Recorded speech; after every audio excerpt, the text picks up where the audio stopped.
Sem mais delongas, eu queria chamar o Everton Lisboa de Sena, do Tribunal de Contas do Estado da Paraíba, que é auditor de contas públicas do Tribunal de Contas desde 2007, graduado em TI, mestre em Economia do Setor Público e especialista em Gestão e Auditoria Pública pelo IESP Paraíba.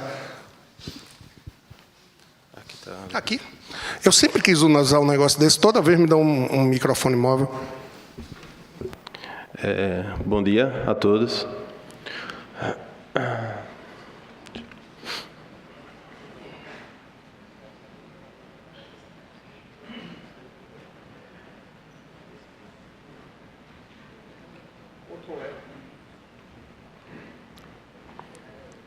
Ok.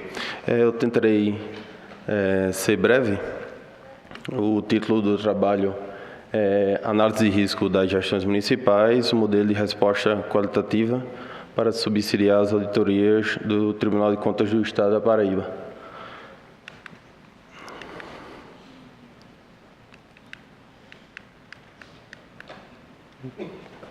Acho que está funcionando.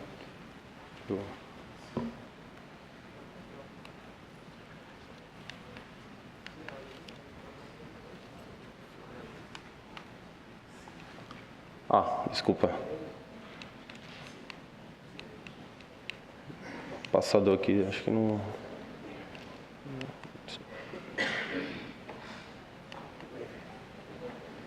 Está com algum problema aqui no passador.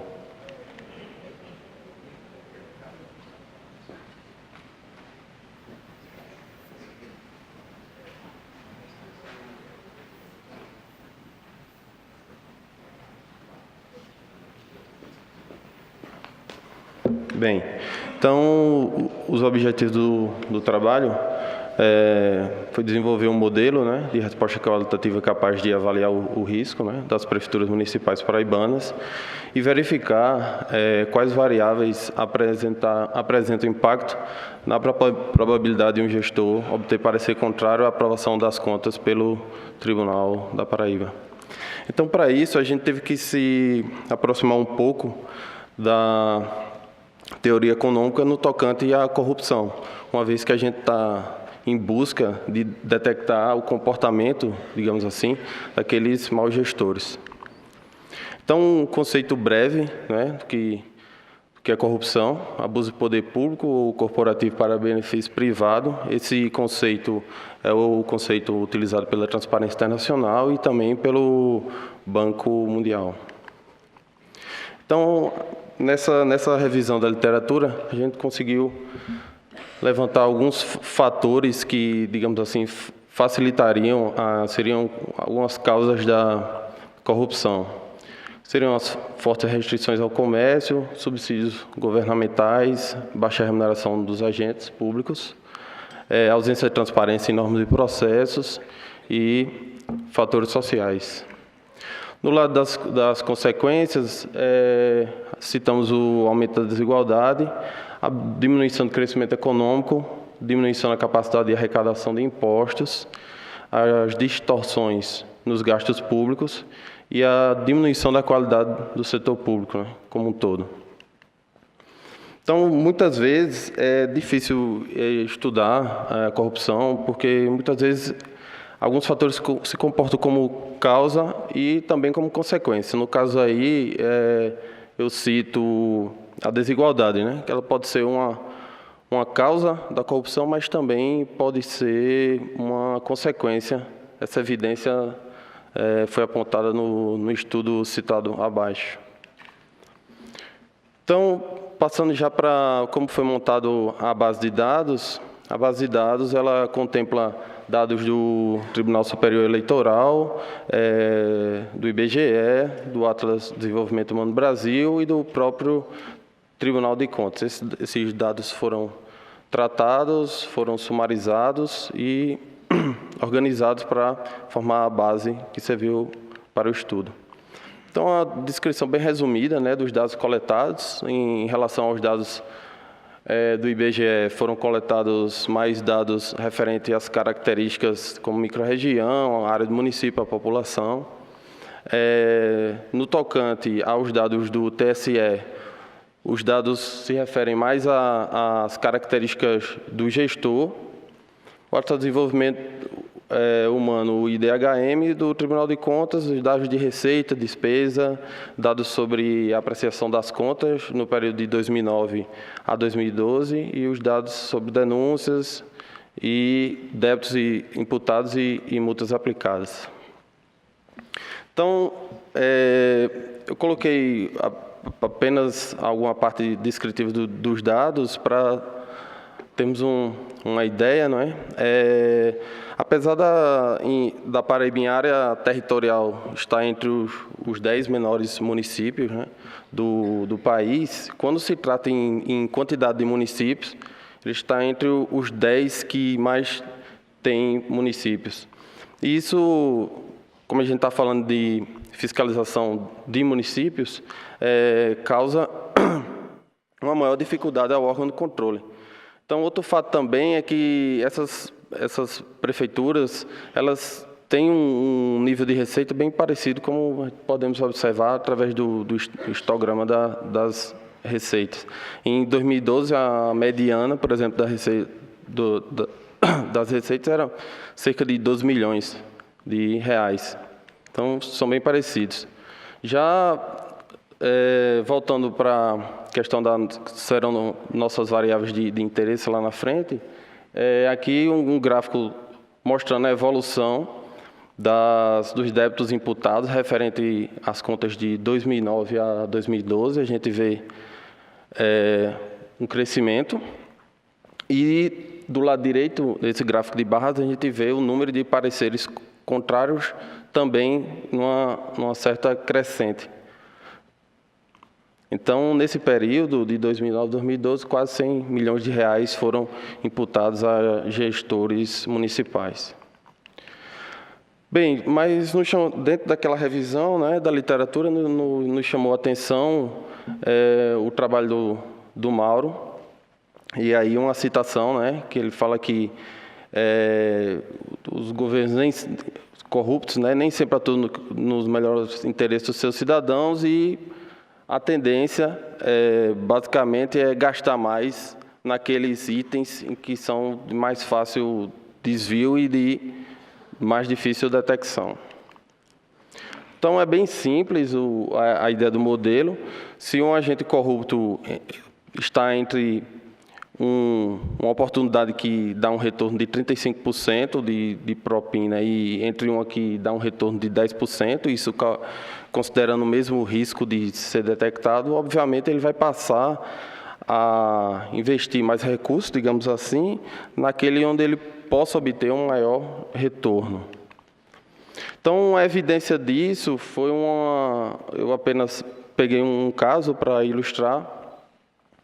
Aconteceu nesse período, foi uma operação, né, da CGU com a Polícia Federal que em vários municípios detectou um excesso de gastos em festividades no ano de 2012 e no ano seguinte, vários municípios em uma situação de seca, né, estado de emergência, e mesmo assim esses gestores continuavam gastando uma quantidade razoável de recursos. A gente sabe que questão de festa junina, essa coisa sempre é bem típica no Nordeste, mas recorrentemente a gente encontra gestores despendendo recursos próprios, uma quantidade considerável, né, de recursos próprios nesse tipo de gasto.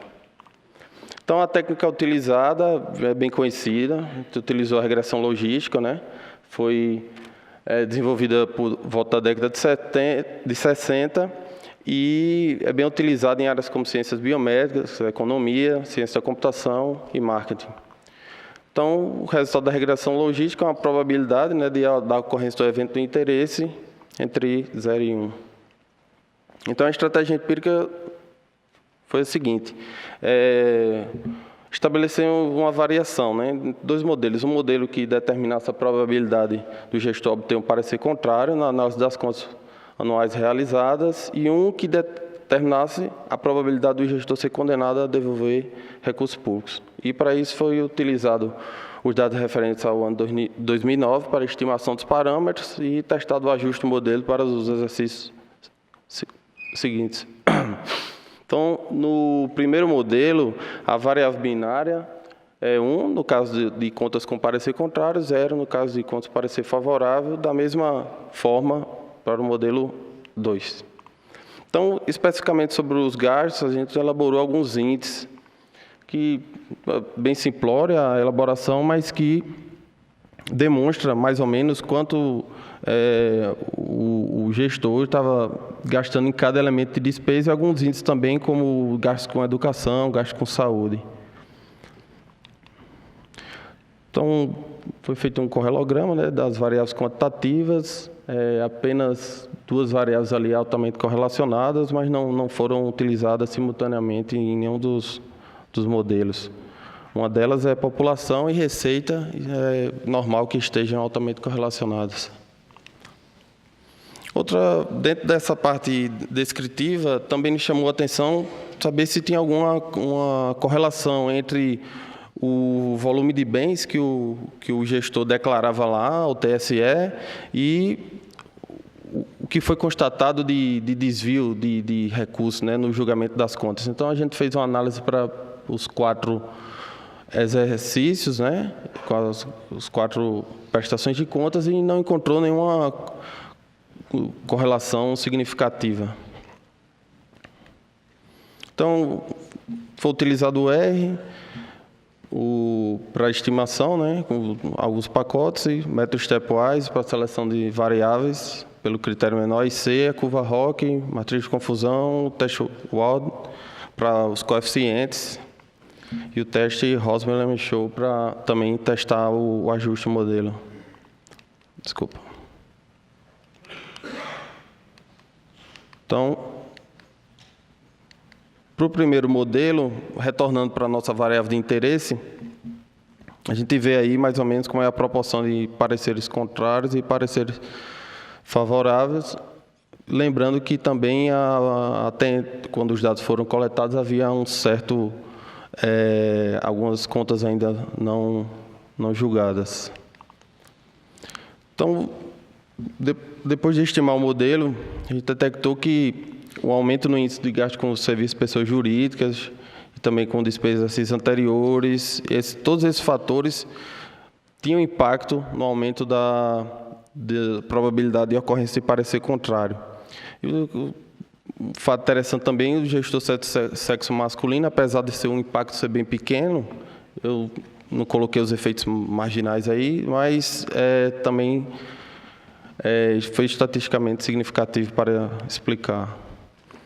Então, normalmente, na regressão logística, para verificar o ajuste do modelo, é dado um ponto de corte ali, né? Se estabelece uma probabilidade de corte e se estabelece como previsão 1 e para os demais 0, né? Ajustando em ordem decrescente aí das probabilidades. Só que a gente testou um pouco diferente. A gente acabou testando, nesse primeiro grupo, a gente estabeleceu classes, né, das 20 maiores, as 40 maiores, as 60 maiores, e também um grupo lá das 60 menores, porque é interessante também para o órgão de controle saber aqueles que têm um menor risco, uma vez que seria interessante para otimizar as tarefas de auditoria. Então, uma primeira medida do ajuste modelo é a área abaixo da curva ROC, nesse caso foi de 0,89, mostrando uma excelente discriminação, uma vez que o valor máximo seria 1. Seria uma discriminação perfeita, formando aquela linha vermelha, formando um quadrado. Então, outro teste, o teste proposto por Rosman-Lehmann-Show, é um teste que ele usa a estratificação dos DCIs e submete a um teste Q-quadrado e verifica se há discrepâncias nas frequências observadas e as previstas. Apenas para o ano de 2012 ali foi possível rejeitar a hipótese nula, uma vez que o p-valor foi abaixo de 5%. No percentual de sucesso das classes, a gente vê que um resultado muito bom ali, dos 20 maiores probabilidades, quando foi comparado entre os resultados que realmente ocorreram, né, do julgamento. Obteve uma média em torno ali de um pouco mais de 80%, e aí caiu um pouco, é natural essa queda, uma vez que o evento de interesse mais ou menos representa mais ou menos 30, em média 30%, e um excelente resultado também naqueles que apresentaram uma menor probabilidade, uma média ali de cerca de mais de 80% também. Já para o modelo 2, a variável de interesse foram aqueles gestores que foram condenados a devolver recursos públicos. Então, nesse modelo, outras variáveis apareceram como relevantes para explicar o evento de interesse. Mais uma vez foi feito o ajuste, testado o ajuste do modelo, um resultado até um pouco melhor do que para o primeiro modelo.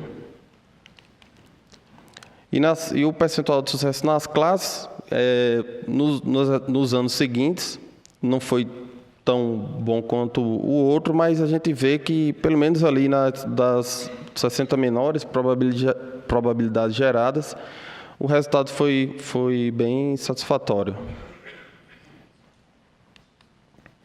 Mais uma vez feito o mesmo teste que foi utilizado para o modelo 1 e apenas novamente para o exercício de 2012 houve uma rejeição da hipótese nula.